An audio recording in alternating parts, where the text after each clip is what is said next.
अस्सलाम वालेकुम दोस्तों, मैं हूं सनिया शाह और आप हैं इस वक्त अरीशा के यूट्यूब चैनल अरीशा नावल्स पे। तो आज हम रीड करने जा रहे हैं जान तेरे कदमा विच रखी हुई है कि एपिसोड नंबर 19। तो चलिए स्टार्ट करते हैं। जान तेरी कदमा विच रखी हुई है किस नंबर 19 असकलम अरीशा। एक साल गुजर चुका था। आसम की हालत दिन ब दिन बिगड़ती जा रही थी। शाजल का कहीं भी कोई अता पता नहीं था। एक साल से ऐसी कोई जगह ना छोड़ी थी इसने जहां इसने अपने बेटे को तलाश ना किया हो, और वो नाकाम ही रहा था। अपने बेटे की तलाश में दर दर भटकता वो अब हिम्मत हारने लगा था, जब एक दिन अचानक खबर मिली कि किसी बड़े होटल की पिछली साइड पर दो लड़के बहुत बुरी हालत में मिले हैं। एक लड़का ओवर ड्रग की वजह से मौत को गले लगा चुका था, जबकि दूसरा लड़का जिंदा था, लेकिन इसकी हालत भी बहुत ख़राब थी। आसम अस्पताल पहुंचे तो दिल की हालत ख़राब थी। बस इन्हें पता था कि अगर इन दोनों में से कोई भी इनका बेटा हुआ तो वो जीते जी मर जाएंगे। इनमें से एक लड़का ओवर ड्रग की वजह से मर चुका था। ये सोचकर ही इनकी जान जा रही थी।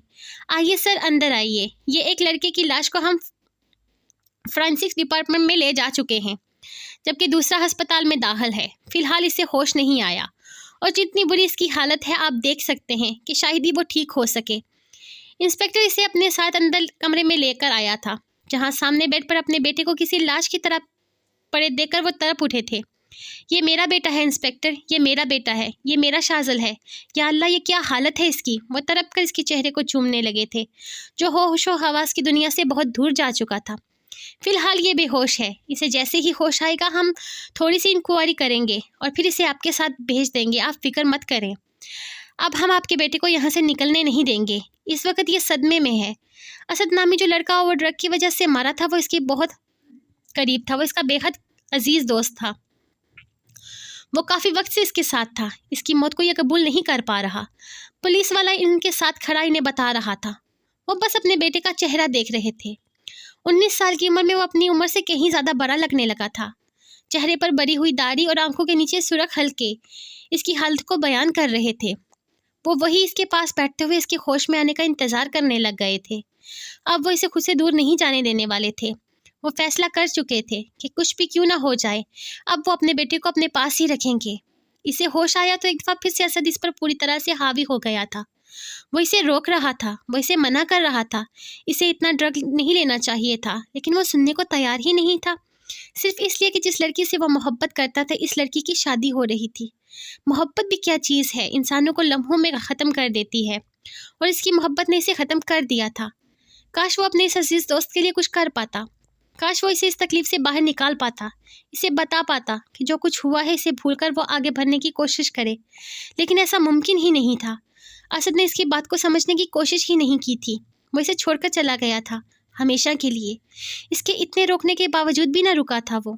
इसने इतनी ड्रग्स ले ली थी कि ड्रग्स ने इसकी ज़िंदगी ही ख़त्म कर दी थी। वो अपने एक दोस्त को दुनिया में अकेला छोड़कर चला गया था। इसे असद बहुत खुदगर्ज महसूस हुआ था।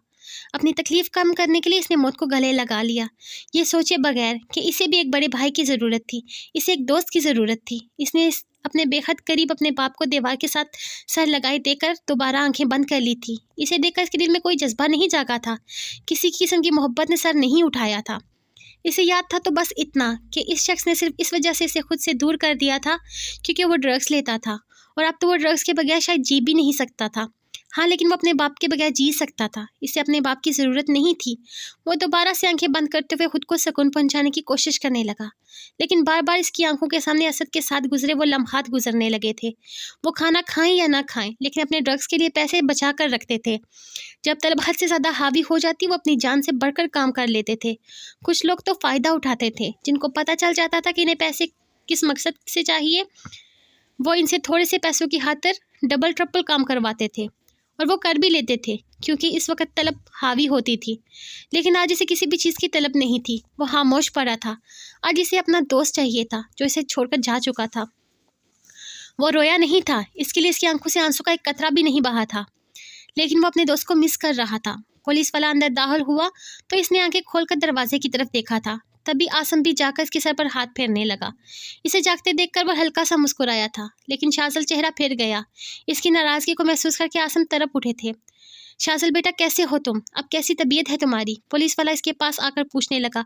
ठीक हूँ मैं और यहाँ से जाना चाहता हूँ। वो उठने लगा था कि आसम ने इसके सीने पर हाथ रखकर इसे रोक लिया। शाजल बेटा तुम्हारा इलाज मुकम्मल हो जाए हम घर चलेंगे, वो इसे समझाते हुए बोले थे। कौन सा इलाज और कौन सा घर और आप कौन हैं? वो इसका हाथ अपने सरने से हटाते हुए उठकर बैठ गया था। क्या मतलब है शाजल तुम्हारा? मैं बाप हूँ तुम्हारा? इसकी इतनी बेगानगी पर वो तड़प उठे थे, लेकिन इससे कोई परवाह नहीं थी। नहीं, आप मेरे बाप नहीं हैं। अगर आप मेरे बाप होते तो क्या मुझे इस जहन्नम में फेंकते? आप एक बिलीनियर आसम खान हैं, एक बिजनेसमैन है जिन्हें दुनिया वालों के सामने ये बताते हुए शर्म आती है कि इनका बेटा ड्रग्स लेता है। इसीलिए आप इसकी ड्रग्स छुड़वाने के लिए इसे कभी एक इंस्टीट्यूट में फेंकते हैं तो कभी दूसरे में, कभी अस्पतालों में जाकर इसका इलाज करवाते हैं। मैं जैसा हूँ वैसा कबूल क्यों नहीं कर लेते आप? आज मैं इस हालत में आपकी वजह से हूँ। मेरा कोई कसूर नहीं था जिसकी सज़ा मैं भुगत रहा हूँ। सब कुछ आपकी वजह से हुआ। आप लोग मुझे छोड़कर चले गए थे। आपने दूसरी शादी की तो मेरी परवाह नहीं रही आपको बेटे होने या ना होने से ज़्यादा आपके बिज़नेस की पड़ी थी। तो अब जाएं, करिए बिज़नेस। मुझे ज़रूरत नहीं है आपकी, और ना ही आपके नाम की, ना ही आपकी दौलत की। कुछ भी नहीं चाहिए मुझे। मैं जैसा हूँ, जो हूँ, खुश हूँ, और मैं अपने आप को इस हालत में कबूल कर चुका हूँ। मुझे अपनी ज़िंदगी गुजारने के लिए ना तो आपके नाम की ज़रूरत है और ना ही आपके सहारे की। अब जाकर अपना नाम बनाइए। फिक्र मत कीजिए, आपका बेटा शाजल कभी भी आपके पास लौट कर नहीं आएगा। दुनिया वालों के सामने ये बताते हुए कि आपका बेटा नशाई है, आपको कभी शर्मिंदगी नहीं उठानी पड़ेगी, क्योंकि मैं अब ज़िंदगी गुजारना सीख चुका हूँ। जाकर बता दीजिए दुनिया वालों को कि आपका नशाई बेटा मर गया। वो काफ़ी सख्त अल्फाज का इस्तेमाल कर रहा था। आसम बस इसे देख कर रह गए। 1 साल में वो कितना बड़ा हो गया था, कितना मैच्योर हो गया था। शायद दुनिया वालों के साथ चलना सीख चुका था। मुझे अब इस तरह रहने की आदत हो चुकी है आसम साहब। अगर कोई अब आपसे पूछे ना कि आपका नशाई बेटा कहाँ है, तो आप बता दीजिएगा कि मर गया। मेरी वजह से आपको अब कभी कोई शर्मिंदगी उठाने की ज़रूरत नहीं पड़ेगी। खुश रहिए आप अपनी दुनिया में। हाँ, लेकिन असद की तरह किसी चौराहे पर अगर मेरी लाश मिल गई तो इसे दफना दीजिएगा। असद की तरह मेरी लाश की बेहुरमती मत कीजिएगा। वो वहाँ से उठते हुए बाहर निकल गया था, जबकि आसम चाहकर भी इसे रोक नहीं पाए थे। अब वो इनका छोटा सा शाजल नहीं रहा था, जिसे वो बहला फुसलाकर वापस अपने पास ले आते। वो बदल चुका था। वो दुनिया के रंग समझ चुका था। वो दुनिया के साथ उठना बैठना सीख गया था। इसे जीना आ गया था अपने बाप के बगैर। लेकिन आसम क्या करते? वो तो पिछले 1 साल से अपने बेटे के लिए तड़प रहे थे, इसे अपने सीने से लगाने के लिए मर रहे थे। वो तो जीना नहीं सीखे थे अपने बेटे के बगैर। इन्हें तो अपना बेटा चाहिए था, लेकिन इनके बेटे ने तो मुड़कर भी इन्हें नहीं देखा था। वक्त का काम था गुजरना, और वक्त गुजर रहा था। देखते देखते सालों पर साल बीतते जा रहे थे। आसम अपने बेटे से बेखबर नहीं थे। वो जानते थे कि वो कहाँ है, क्या कर रहा है। एक एक लम्हे की खबर थी, और शाजल भी जानता था कि आसम इसके एक एक सेकंड की खबर रखते हैं। लेकिन इसने कभी भी इस चीज़ को अहमियत नहीं दी थी। वो अपनी ज़िंदगी में मगन था। इसे कुछ नहीं चाहिए था, ना बाप की दौलत, ना पैसा, ना शोहरत, और ना ही बाप का साथ। वो जहाँ भी जाता आसम की खबरी इसके पीछे पीछे ही रहते थे। आसम इसके पल पल पर खबर रखे हुए थे। 2.5 साल गुजर चुके थे इसे घर से गायब हुए। कभी इनका दिल बहुत तड़पने लगता इसे मिलने की खातिर, तो अपने खबरियों से पूछकर इसके अड्डे पर पहुंच जाते थे, लेकिन वो इग्नोर करके आगे बढ़ जाता। तो इनके सीने में एक जलन सी होने लगती थी। वो अपने बेटे को अपने सीने से लगाकर मोहब्बत नहीं कर सकते थे। वो इससे प्यार नहीं जता सकते थे। वो इतना पराया लगने लगा था कि वो खुद इनकी तरफ कदम बढ़ाने की हिम्मत नहीं कर पाते थे। जब एक दिन इन्हें खबर मिली कि नशे में डूबा वो कहीं गायब हो गया है, इनकी खबरी से सारी रात तलाश करते रहे थे। सुबह के करीब जाकर वो बेहोश हालत में बर्फ़ में डसा मिला था। इसे इसी वक्त अस्पताल पहुंचाया गया था। वक्त पर इलाज हो जाने की वजह से इन्हें मिल गया था, और अब बस आसम की हिम्मत जवाब देने लगी थी। अगर इनके खबरी इस रात पीछे ना होते तो वो मर जाता। वो शायद बर्फ़ में कहीं इसकी लाश गायब हो जाती। वो कभी अपने बेटे तक ना पहुंच पाते। इससे ज़्यादा वो बर्दाश्त नहीं कर सकते थे, ना ही अपने बेटे की दूरी और ना ही अपने बेटे की संगदिली। इन्हें अपना बेटा वापस चाहिए था, और किसी भी हालत में चाहिए था। कैसे हो तुम? वो अस्पताल के कमरे में दाखिल हुए तो वो बेड पर बैठा हुआ बुखार से इसका चेहरा हर दर्जे सुर्ख था। ठीक हूँ मैं, आप कैसे हैं? वो इनका कमज़ोर सा चेहरा देख कर न जाने कैसे पूछ बैठा था। वैसा ही हूँ जैसे एक नशाई बेटे का बाप होता है, यानी कि मस्त बिगड़े हुए। वो आंख दबाकर ज़रा सा मुस्कुराया। तो एक लम्हे के लिए वो इन्हें अपना छोटा सा शाजल ही लगा था। शाजल खान, मैं तुम्हारे साथ डील करना चाहता हूँ, वो इसके पास कुर्सी पर रखकर कहने लगे थे। आज वो इसके बाप नहीं बल्कि कोई बिजनेसमैन महसूस हुए थे। जी बताइए, क्या डील करना चाहते हैं आप मुझसे? भला मैं आपको क्या दे सकता हूँ? आपको एक नशाई जिसे अपनी ही सांसों का पता नहीं, वो भला आपको क्या देगा? वो हैरानगी से पूछने लगा था, तुम्हारी कोई ऐसी ख्वाहिश जिसके बदले तुम मेरी ख्वाहिश पूरी कर दो? वो इसने पूछने लगे, क्या मतलब, आपकी क्या ख्वाहिश है? वो अपने बाप के लबो लहजे पर आज हैरान था। मैं चाहता हूँ कि तुम मेरे पास रहो, मेरे घर में, मेरी आंखों के सामने, और इसके बदले तुम जो चाहो वो मांगो, मैं तुम्हें दूंगा। मैं ना तो तुम्हें नशा छोड़ने के लिए कहूँगा और ना ही तुम पर कोई पाबंदी लगाऊंगा, बस तुम मेरी आंखों के सामने रहो, मुझे और कुछ भी नहीं चाहिए। बताओ क्या चाहते हो तुम? कौन सी ऐसी ख्वाहिश है तुम्हारी जिसके बदले तुम मेरी ये ख्वाहिश पूरी कर सकते हो? वो बिल्कुल सीरियस अंदाज में बात कर रहे थे, जबकि शाज़ल अपने बाप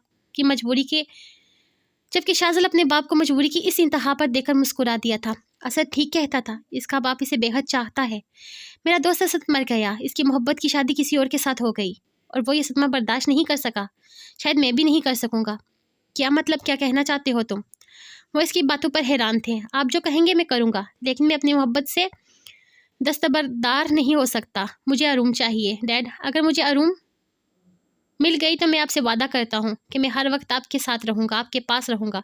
मेरी ख्वाहिश अरूम है। वो इसकी तरफ देखते हुए बोल रहा था, जबकि वो हैरान थे, लेकिन शाज़ल पर सुकून था। वो जानता था कि वो अरूम से मोहब्बत करता है, आज से नहीं, हमेशा से करता है। जिस तरह असद अपनी मोहब्बत की नाकामी बर्दाश्त नहीं कर सका था, शायद वो भी नहीं कर सकता। इसीलिए इसने सबसे पहले अपनी इस ख्वाहिश की तकमील चाही थी। तो गाइज़, ये थी एपिसोड नंबर 19। तो मिलेंगे कल एक नई एपिसोड के साथ। खुश रहे, आबाद रहें, अपना बहुत सारा ख्याल रखें, सर्दी से जितना हो सके बचें, और साथ में ये दुआ करते रहें कि आपकी राइटर अरीशा को नज़ला ज़ुकाम खांसी ना लगे। अगर ऐसा कुछ भी हुआ तो आपके एपिसोड 4, 5, 10, 12 दिन भी लेट हो सकती है, क्योंकि जब उसको ज़ुकाम बुखार होता है तो वो ख़त्म नहीं होता। तो सब उसे अपनी बहुत सारी दुआओं में याद रखें, अपना बहुत सारा ख्याल रखें। अल्लाह हाफिज़। मिलते हैं कल एक नई एपिसोड के साथ।